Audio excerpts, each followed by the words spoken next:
On the Syria, Russian aviation personnel checking the bombs before takeoff. The air campaign is now well underway and Russia's aims are becoming clearer. A fight not just against IS jihadists, but anyone else Russia and the Syrian government call a terrorist. And as for of possible civilian deaths, in the Kremlin today, President Putin's response was confusing. Russia would be attentive to this, he said, but he also dismissed the reports as deliberate misinformation.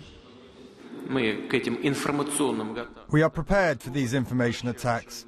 I'd like to draw your attention to the fact that the first report that there were civilian victims appeared even before our aircraft took off. If you look at who controls what in Syria, you can see that President Assad's territory in red has been pushed to the far west of the country. Various non-IS rebels are in the north and south. The Syrian Kurds are in the far north, leaving IS fighters controlling a vast swathe of territory in orange across the rest of the country.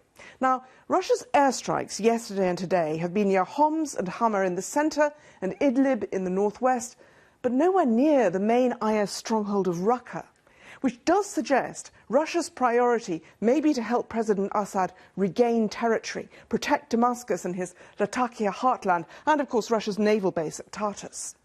And also on the cards, yet more countries getting involved. The Russians working not just with Syrian ground troops, but possibly, if reports are correct, soldiers coming in from Iran and Hezbollah fighters from Lebanon, all directed from a new command centre in Baghdad in Iraq.